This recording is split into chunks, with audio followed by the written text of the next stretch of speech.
नमस्कार मित्रों, बहुत स्वागत आप सभी का। और अभिनंदन आज इसलिए क्योंकि आज एक बहुत विशेष व्यक्ति हमारे साथ है तो दिखने में बिल्कुल साधारण, प्रोफाइल भी उनका बिल्कुल साधारण लगेगा आपको, लेकिन वो कई मायनों में विशेष है। वो पंचायत सहायक भी है और लेखक भी है। पंचायत सहायक वो जो कि संविदा पर है उत्तर प्रदेश में और जिसकी जिम्मेदारी है डेटा एंट्री करना कंप्यूटर, लेकिन वो इसके साथ साथ बहुत सारी जिम्मेदारियां निभा रहा है। वो परेशान है, दुखी है, और इस बात को अपनी लेखनी से जिंदा कर दिया है, जीवंत कर दिया है सत्येंद्र ने, जो कि इस वक्त पंचायत सहायक की जिम्मेदारी निभा रहे हैं और इस पुस्तक को लिख चुके हैं। ये पुस्तक मैं अभी पढ़ रहा हूं मित्रों। पुस्तक का नाम है पंचायत सहायक, गांव का अफसर और जेब का फकीर। बेशक गांव का अफसर है पंचायत सहायक, चूंकि वो जिन लोगों का काम कर रहा है और जैसे कर रहा है वो किसी अफसरी से कम नहीं है।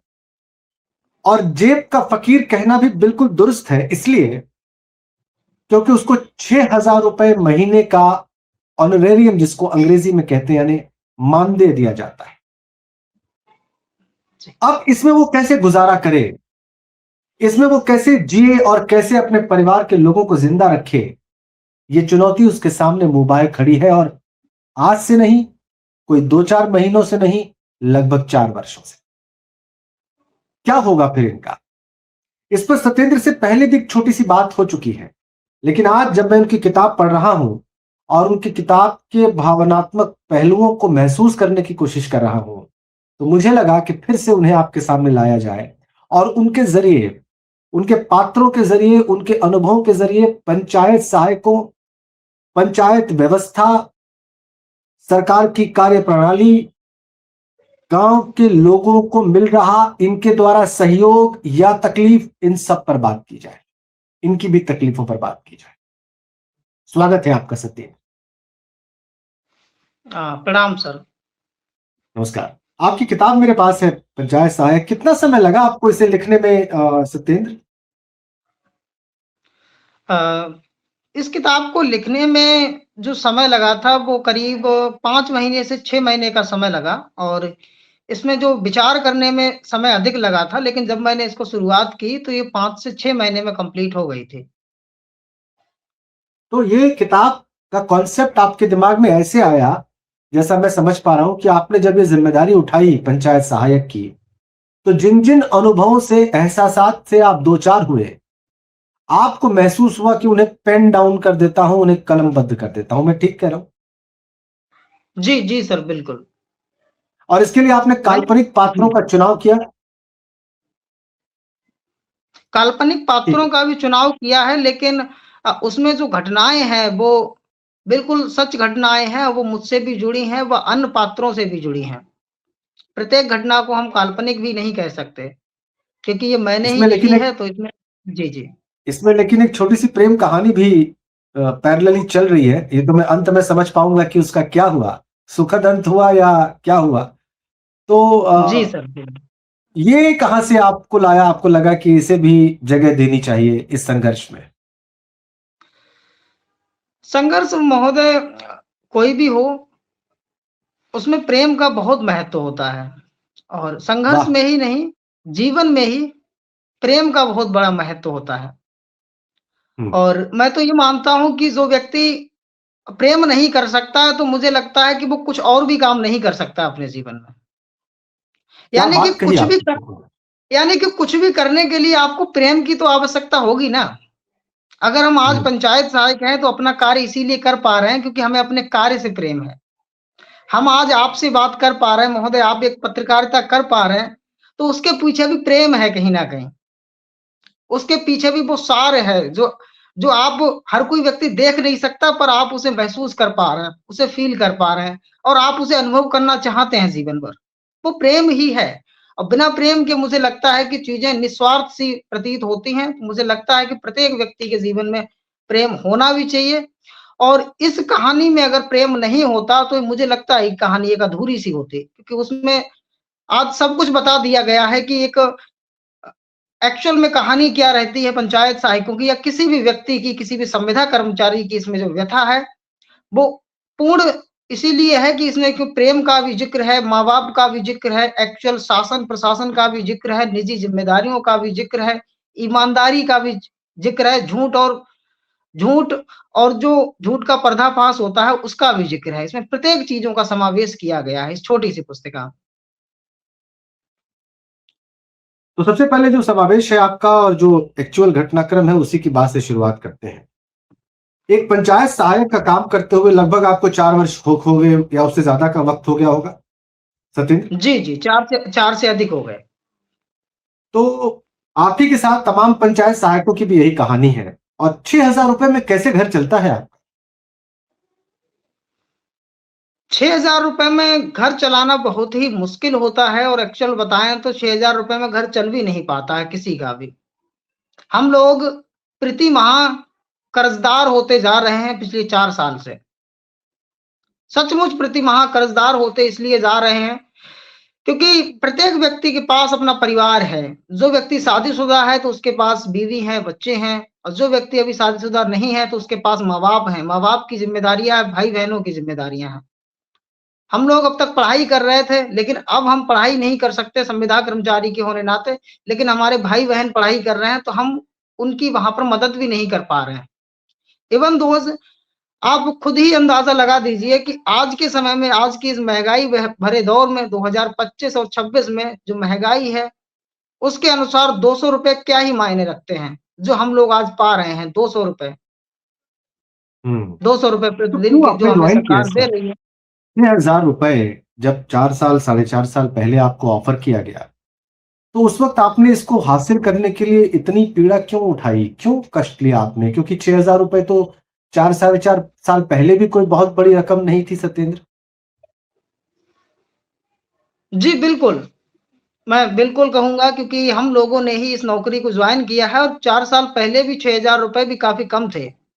लेकिन ये वो दौर था जब सरकार से हम उम्मीद लगाए बैठे थे कि सरकार वैकेंसी निकालेगी। काफ़ी समय से वैकेंसीज़ नहीं निकल रही थी। हम लोग भी इंटरमीडिएट करे हुए थे, स्नातक किए हुए हैं, कोई पॉलिटेक्निक डिप्लोमा लिए हुए हैं और हम भर्ती का प्रक्रिया का इंतज़ार करते हैं, सरकार द्वारा आने वाले किसी उपहार का इंतज़ार अच्छा। करते रहते हैं कि हमारे लिए भर्ती मिल जाए और नौकरी मिल जाए।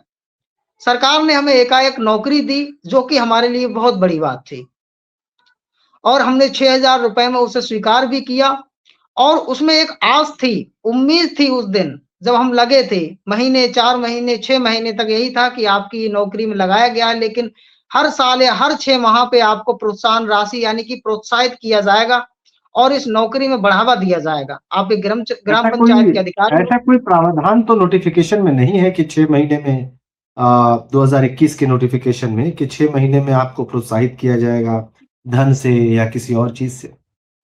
शासन द्वारा नहीं, लेकिन अधिकारियों के द्वारा और समाज के द्वारा, राजनेताओं के द्वारा हमें ज़रूर इस तरह का मनोबल बढ़ाने का प्रयास किया जाता रहा था हमेशा से।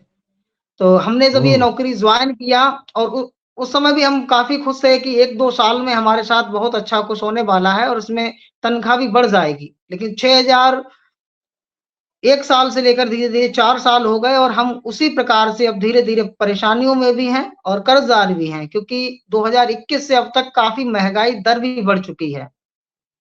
तो समस्याएँ तो और बढ़ती जा रही हैं।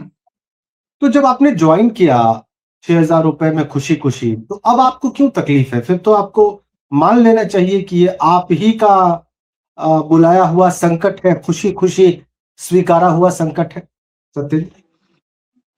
ऐसा ऐसा नहीं है, ऐसा पूर्ण रूप से ऐसा नहीं है। हम मानते हैं कि हमने और सभी पंचायत सहायकों ने इस नौकरी को जॉइन किया है और अपनी ही अनुमति दी है और उस नौकरी को जॉइन किया है। लेकिन ये भी चीज़ मानने लायक है कि हम लोगों का जो कार्यभार था, जो हमें शासनादेश मिला था, उसमें सिर्फ़ पंचायत घर पे बैठकर कार्य करने का ज़िक्र था, ग्राम पंचायत में ही सेवाएँ देने का ज़िक्र था। तो उस समय भी हमें भी लगा था कि हम इसके साथ अपना कुछ और भी कार्य कर सकते हैं, अपने परिवार को समय दे सकते हैं या अपनी पढ़ाई भी जारी रख सकते हैं या कुछ कॉम्पिटिशन की तैयारियाँ भी कर सकते हैं।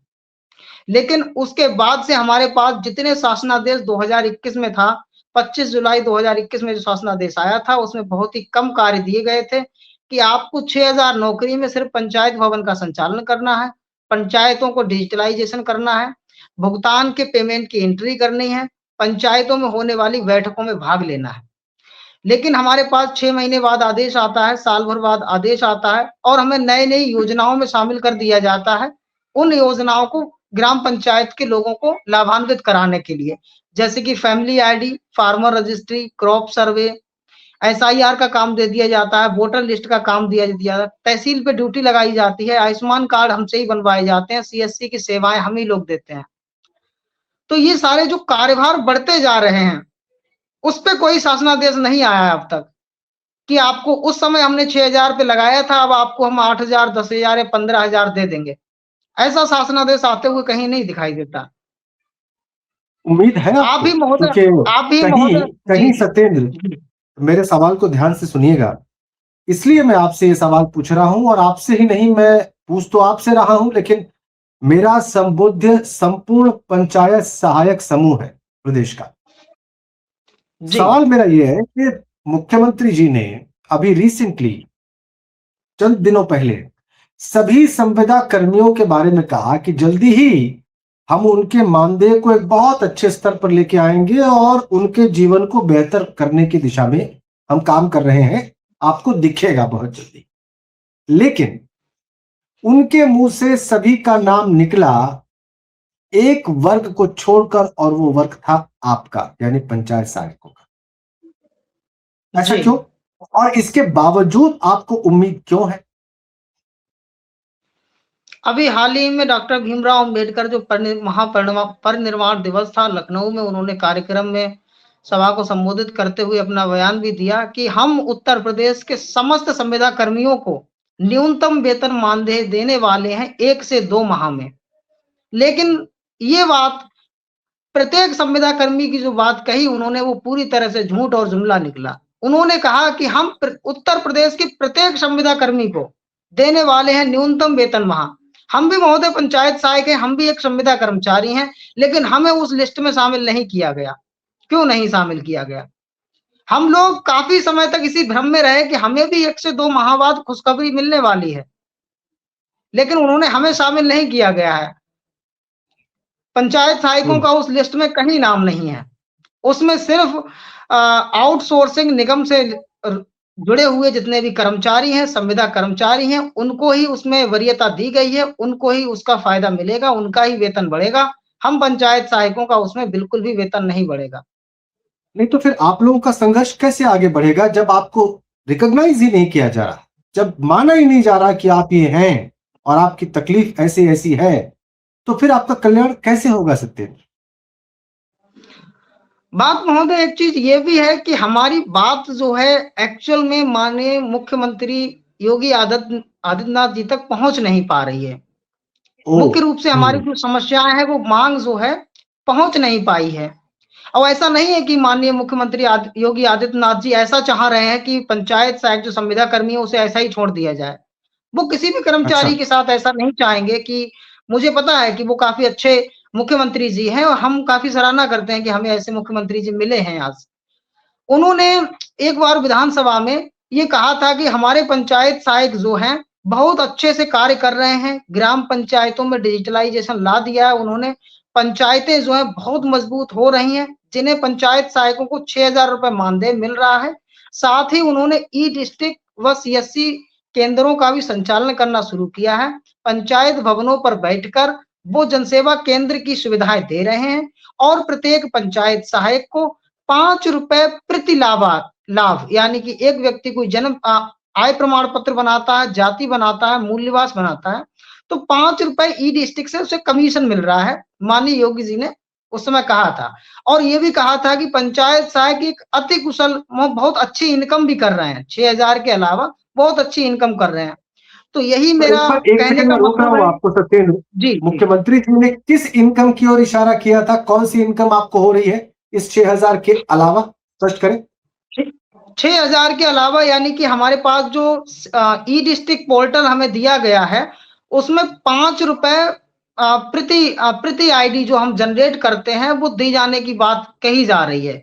लेकिन ये सिर्फ शासनादेश में ही है, धरातल में इसको अप्लाई किया ही नहीं गया है अब तक। धरातल अच्छा। पर इसका अप्लाई नहीं किया गया है, ना ब्लॉक स्तर पर, ना ही ग्राम स्तर पर। अगर हम ई डिस्ट्रिक्ट के द्वारा एक आय प्रमाण पत्र बनाते हैं, तो एक आय प्रमाण पत्र बनाने का जो 5 रुपए जो मिलेगा, कमीशन जो मिलेगा मुझे या प्रोत्साहन राशि जो मिलेगी वो मुझे मेरे अकाउंट में मिलेगी। लेकिन अब तक हम सैकड़ों आईडी कार्ड बना चुके हैं, प्रमाण पत्र जारी करके लाभार्थियों को दे चुके हैं, लेकिन हमें 1 भी रुपए का लाभ नहीं मिल रहा है। सचमुच, और ये चीज़ जो है इसका पूरी मतलब तरह आप ये से कह रहे हो, इसका मतलब जी। सत्येंद्र आप ये कह रहे हैं कि मुख्यमंत्री जी को उनके अधिकारियों ने आपके इस पक्ष के बारे में कोई सूचना नहीं दी है और उनके पास ये गलत सूचना है कि आपको 5 रुपए प्रति डेटा मिल रहा है और इससे आपको अतिरिक्त आय हो रही है और इसका उपयोग आप अच्छा जीवन जीने में कर रहे हैं। ये सूचना उनके पास गलत है। माननीय योगी जी तक ये जो सूचना है वो स्पष्ट रूप से सही नहीं पहुंच पाई है कि जो 5 रुपए वाली बात है, उस कमीशन पहले तो हमें मिल नहीं रही है हम लोगों को। ओएसआर हम्म। खाते के द्वारा पैसा जमा होता है, निकाला जाता है, तो वो खाते खुले ही नहीं है, खाते चालू भी नहीं हुए पिछले 4 साल से। कुछ हम्म। नहीं हो रहा है हमारे यहाँ पे। सिर्फ हम कार्य कर रहे हैं, उसका सिर्फ 6,000 रुपए मिल रहा है, अन्य विभागों के भी कार्य कर रहे हैं। अब आप एक एक चीज अंदाजा ये बताइए भी मुझे लगा। सत्येंद्र, जी, एक सत्येंद्र जी, मुझे जी। एक चीज और बताइए। चूंकि हमारे दर्शकों का समय बहुत कीमती होता है इसलिए हम उनको बहुत संक्षेप में ही सारी बात बताने की कोशिश करेंगे। मुझे एक चीज बताइए कि क्या इस मानदेय को आपको मिलने में देरी भी होती है? कभी कोई इसको आपको देने में अड़ंगा भी लगाता है, कहीं कोई रोक टोक भी होती है किसी स्तर पर, या स्मूथली आपको हर महीने इन 6,000 रुपयों का भुगतान हो जाता है? ऐसा ऐसा कभी नहीं होता है कि हम लोगों को लगातार 4 माह तक भी नियमित रूप से मानदेय मिलता हो। कभी मिल जाए किसी व्यक्ति को 1 माह, 2 माह तक लगातार, वरना प्रत्येक व्यक्ति को 3 माह, 4 माह, 5 माह वेतन मिलने का इंतजार करना पड़ता है। उसमें काफ़ी समस्याएँ हैं कि कभी सचिव और प्रधान जी का व्यक्तिगत डोंगल जब साथ में लगते हैं तभी पेमेंट लगता है। कभी ग्राम निधि में पैसा नहीं होता है, इस तरह का हमें बताया जाता है। कभी कहा जाता है कि टाइड की किस्त नहीं आई है, कभी कहा जाता है कि अनटाइड की किस्त नहीं आई है। इस तरह की भी समस्याएँ आती हैं। और अगर हमारा थोड़ा-सा भी, अगर हम जो प्रधान जी से और सचिव जी से जो हमने अपना सामंजस्य बनाए रखा है, अगर उसमें कहीं से भी थोड़ी-सी अ दिक्कत आती है, तो बस हमारा मानदेय गया कम से कम 1 या 2 साल के लिए। हमारे पास ओहो। ऐसे भी पंचायत सहायक हैं जिनका 1-1, 2-2 साल तक पैसा पेंडिंग है, क्योंकि प्रधान जी नहीं चाहते कि वो अपना डोंगल दें और उसे लगाएँ।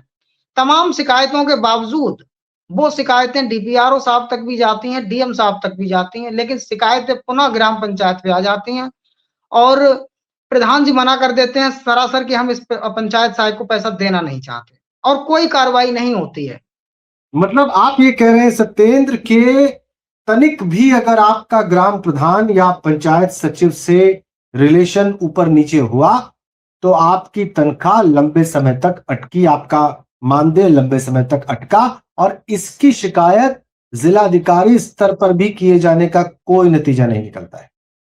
बिल्कुल सर, कोई नतीजा नहीं निकल रहा है। आज के समय में जहां हम पारदर्शिता की बात करते हैं, सरकार ने, शासन ने, प्रशासन ने हमें नौकरी दी है पंचायती राज विभाग में पारदर्शिता लाने के लिए। अगर हम अपने ग्राम पंचायत में हो रहे किसी भी कार्य, शौचालय निर्माण, मनरेगा, खड़ंजा, सीसी रोड या फिर किसी भी भुगतान को लेकर अगर पारदर्शिता लाने का प्रयास करेंगे, तो सचिव और प्रधान हमारे खिलाफ हो जाएँगे, तो हम नहीं ला सकते। अगर हम लेकर स्वाभाविक। आएँगे तो बिल्कुल जी, जी, स्वाभाविक है। स्वाभाविक स्वाभाविक है। क्या आप लोगों ने कभी शासन स्तर पर, पंचायती राज विभाग में सचिव स्तर पर या मंत्री स्तर पर कभी कोई संपर्क करने की कोशिश की, अपनी पीड़ा, अपनी तकलीफ को समझाने का प्रयास किया? कई कई बार हमने शासन स्तर पर डाक पत्र द्वारा अपने ज्ञापन भेजे हैं, व्यक्तिगत रूप से भी निदेशालय पर जाकर भी ज्ञापन भेजे हैं, पंचायती राज मंत्री जी को भी ज्ञापन दिया है और कहा गया है कि इस पेमेंट को, जो हमें मानदेय मिलता है, वो जल्द से जल्द डीबीटी के माध्यम से उसे करा दिया जाए, जो राज्य सरकार द्वारा डायरेक्ट हमारे खाते में आए। हमें प्रधान जी द्वारा या ग्राम निधि की जो प्रक्रिया है वो बंद करा दी जाए। हम्म। क्योंकि इससे इससे समस्याएँ हैं, इससे बहुत समस्याएँ आती हैं। अगर हम ओके। ससमय कार्य पूरा कर रहे हैं, फिर भी हमें समय से पैसा नहीं मिल पाता है। तो कुल मिलाकर हर तरफ से आप लोग समस्याओं से घिरे हुए हैं। कम मानदेय की अपनी समस्या है, पारिवारिक चुनौतियां अलग हैं, इसके अलावा आपको अपने अधिकारियों का समर्थन नहीं है, आपकी तकलीफ, आपकी पीड़ा ऊपर तक कोई सुनने को तैयार नहीं है। फिर क्यों कर रहे हैं ये आप लोग? ऐसा मन में नहीं आता क्या सत्येंद्र के इसको छोड़ देते हैं इस काम को? क्योंकि मेरे सामने एक उदाहरण है, मेरे सामने पंचायत एक सहायक आए, उन्होंने अपनी पीड़ा बताई और 2 या 3 महीने बाद उन्होंने मुझे सूचित किया कि उन्होंने ये काम छोड़ दिया है और कोई प्राइवेट नौकरी ज्वाइन कर ली है। ये भी एक नई समस्या है कि अगर हम इसको छोड़ देंगे तो इसे करेगा कौन? हुँ, आज हमने जो सही समाज सवाल सेवा है। का ज़िम्मा लिया है आज हमने जो समाज सेवा का ज़िम्मा लिया है, हम इस सिस्टम को समझते हैं, 4 साल का हमें एक्सपीरियंस है और हम जान चुके हैं अच्छे से कि हमें सचमुच समाज सेवा किस तरह से करनी है, गाँव वालों को लाभान्वित किस तरह से करना है। नहीं, अगर लेकिन हम लेकिन जी, जी। 58,000 लोग जो मानदेय पर हैं, वो समाज सेवा से अपना जीवन कैसे गुजारेंगे? उनकी जो आवश्यकताएँ हैं, वो कैसे पूरी होंगी? और वो पूरी होने की संभावना इसलिए भी नहीं है चूँकि आप लोगों ने सारे प्रयास करके देख लिए और आपकी कोई सुनवाई नहीं है। हम इस नौकरी को महोदय छोड़ नहीं सकते। इसलिए नहीं छोड़ सकते कि हमारे पास अब परिवार की ज़िम्मेदारी आ चुकी है। 4 साल पहले अगर हम छोड़ने का सोचते तो छोड़ सकते थे। अब हमारे पास बीवी हैं, बच्चे हैं, माँ-बाप हैं, हम घिर चुके हैं इस नौकरी में। ऐसे-ऐसे पंचायत सहायक साथी हैं जो सिर्फ़ और सिर्फ़ इंटरमीडिएट पास करके 2021 में तैनाती हुई थी। उन्होंने जस्ट इंटरमीडिएट किया और इसमें लग गए। नौकरी लगने के बाद उन्होंने ना तो बीए किया, ना बीएससी किया, ना कुछ ही और कार्य किया क्योंकि कर ही नहीं पाएँगे। अगर संविदा कर्मचारी हैं तो आप पढ़ाई कर नहीं सकते। उनका जीवन स्थिर हो गया और वो एकदम से फँस से गए हैं। और आज हुँ, के दौर में आप ही समझते हैं कि कितनी वैकेंसीज़ आ रही हैं और हमारी सरकार कितने लोगों को रोज़गार दे पा रही है। जिन लोगों का हुँ। रोज़गार मिल चुका है, हम लोगों की ऐसी हालत है, अगर हमारे पास ये भी नहीं होगा तो समस्या बहुत बड़ी है। आप ये बताइए हम उसमें सत्येंद्र कि अभी-अभी रिन्यू किया गया है आपके कॉन्ट्रैक्ट को, उसका भी मेरे पास जो आदेश है वो मेरे सामने है। इसको 2 साल के लिए किया गया है अक्टूबर में। जी, जी। इसमें क्या है और इसके क्या मायने हैं? इसमें महोदय ऐसा हुआ था 2021 में जो नियुक्ति हुई थी उसके बाद 1 साल तक रिन्यूअल हुआ, यानी 1 साल तक संविदा की नौकरी थी, दूसरी बार रिन्यूअल हुआ, तीसरी बार रिन्यूअल हुआ, हुँ, लेकिन जो चौथी साल थी उसमें रिन्यूअल नहीं कराया गया। अब हमारी 5वीं साल शुरू हो रही है। तो ओके। सरकार का ये जो शासनादेश आया है, यही फिलहाल तो लेट आया है। हम लोगों ने सोचा था कि इस तरह का रिन्यूअल अब नहीं कराया जाएगा, लेकिन शासनादेश ने अब ये कह रहे हैं कि जो पीछे का 1 साल बचा था, हम उसका भी रिन्यूअल कर रहे हैं और 1 साल आगे का कर रहे हैं। यानी कि जो हुँ, हमारा रिन्यूअल किया जा रहा है, वो 30 नवंबर 2026 के लिए कराया जा रहा है। पिछली 1 साल और आने वाली 1 साल के लिए। अच्छा। यानी 1 साल जो गुज़र गया उसका रिन्यूअल था, जो नहीं जी, हुआ जी, था जी। उसको अब दिखाया गया है और एक जो वर्ष अभी चल रहा है, इसके लिए भी एक अनुबंध आपके साथ कर लिया गया है। जी, जी, जी।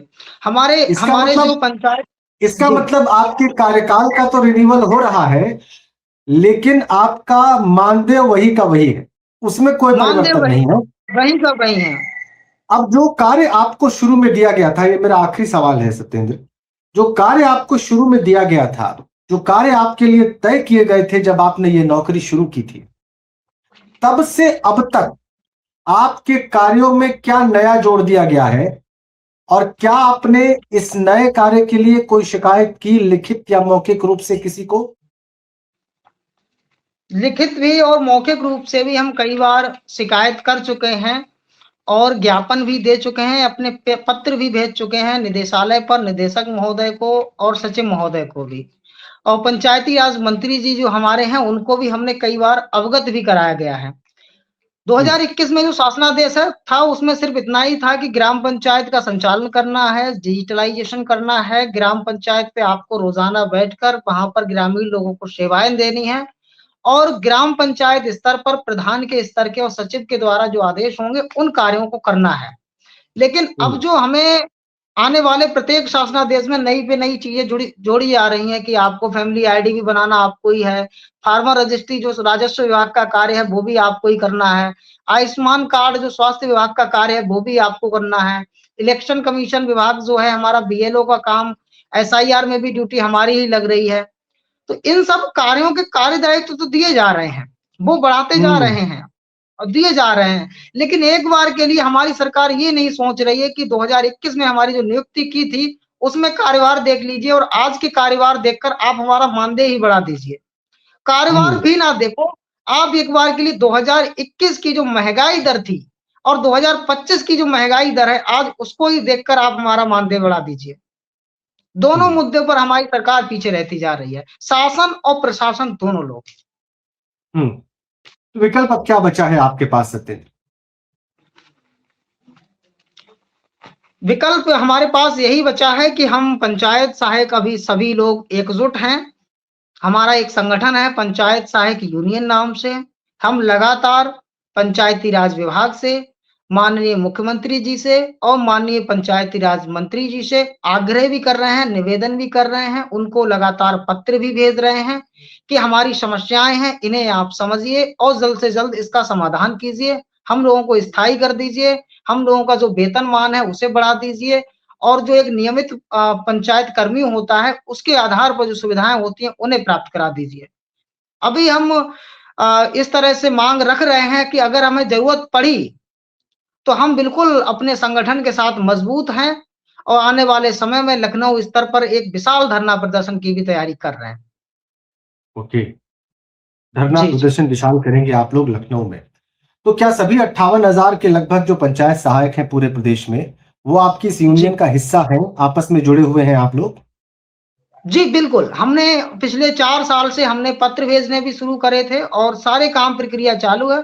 पंचायत सहायक यूनियन ने आज वर्तमान समय में एक बहुत ही मजबूत संगठन बना लिया है।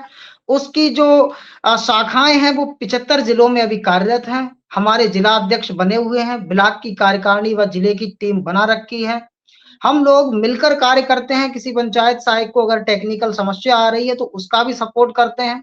अगर किसी को व्यक्तिगत किसी कार्य में दिक्कत आ रही है तो उसको भी सपोर्ट करते हैं और हम लोग आज एक मजबूत संगठन के रूप में जुड़े हुए हैं, एक दूसरे की मदद करते हैं और हम एकदम तैयार हैं कि अगर हमारे प्रदेश अध्यक्ष ने, अगर हमारे प्रदेश की टीम है, अगर एक बार आह्वान कर दें तो हम यहाँ से लखनऊ पहुंचने में हमें देर नहीं लगेगी। हम शासन के सामने खड़े हो जाएंगे, लेकिन हम बस शासन से निवेदन कर रहे हैं अब भी कि हमें ऐसा करना ना पड़े। आप हमारी समस्याएं जो जायज हैं उनको देखते हुए हमारा जो निवेदन पत्र है, जो हमारा मांग पत्र है उसे आप स्वीकार करें और हमारी समस्याओं को समाधान करें। चलिए सत्येंद्र, मैं उम्मीद करता हूं कि जो बातचीत आपकी मेरे साथ हुई है इस मंच पर, ये बातचीत और आपकी आवाज, आपकी जो पुकार है वो उन लोगों तक जाए जो शासन में आपके लिए, आपके हित में फैसला ले सकते हैं। मुख्यमंत्री जी तक जाए, मुख्य सचिव तक जाए, जो कि आपका हित कर सकते हैं, आपका कल्याण कर सकते हैं। और बिंदुवार जो बातें आपने मेरे साथ रखी हैं ये उनको भी प्रभावित कर पाए, उनको भी सोचने पर मजबूर करें कि हाँ, ये वो विषय हैं, ये वो समस्याएं हैं जिनका निराकरण, जिनका समाधान, जिनका निदान आवश्यक है। बहुत धन्यवाद आपका सत्येंद्र और बहुत सारी शुभकामनाएं। मैं ये पुस्तक पूरी पढ़ूंगा, मैं आपको फिर से बताऊं, आधी तो लगभग पढ़ चुका हूं मैं और पूरा पढ़ने के बाद मैं इसकी एक समीक्षा भी लिखित रूप से अपने मंचों पर अपने पाठकों के सामने प्रस्तुत करूंगा। और आपको मैं विशेष रूप से इसलिए भी धन्यवाद देता हूं क्योंकि आपने अपनी पुस्तक मुझे भेजी है पढ़ने के लिए और इसके जरिए मैं समझ पा रहा हूं कि आप लोग किन कठिनाइयों से दो चार है और आपके जीवन में क्या आपके सामने खड़ा है। बहुत शुक्रिया। अगर आप संक्षेप में कोई आखिरी बात कहना चाहते हो सत्येंद्र। आखिरी बात यही है कि हमने एक पुस्तक का माध्यम बनाया था, शुरुआत हमने पुस्तक से की है और अब हम धरातल पे भी उतर चुके हैं, धरातल पर आकर कार्य कर रहे हैं। अपना मांग पत्र जो है हमने राष्ट्रीय स्तर से लेकर प्रदेश स्तर तक सभी कर्मचारियों को पहुंचा दिया है, सभी लोगों को पहुंचा दिया है। जो हमारा एक कार्य होता है, रोड मैप हमने जो बनाया है वो बना चुके हैं, हमने जो संगठन है वो मजबूत कर चुके हैं। आने वाले समय में हम अपने शासन से, प्रशासन से बिल्कुल रूबरू होना चाहते हैं और मिलना चाहते हैं और उम्मीद है जिस समय हम मिलेंगे अपने शासन से लखनऊ में जाकर तो उम्मीद है वो हमारी पुकार भी सुनेंगे और हमारी समस्याओं का समाधान भी करेंगे और हम इसके लिए सक्षम भी हैं बहुत जल्द। चलिए, ईश्वर करे ऐसा हो, आपकी समस्याओं का समाधान हो और ये बातचीत अगर उसमें थोड़ी भी आपकी मदद कर पाए तो मुझे व्यक्तिगत रूप से बहुत प्रसन्नता होगी। शुक्रिया आपका सत्येंद्र।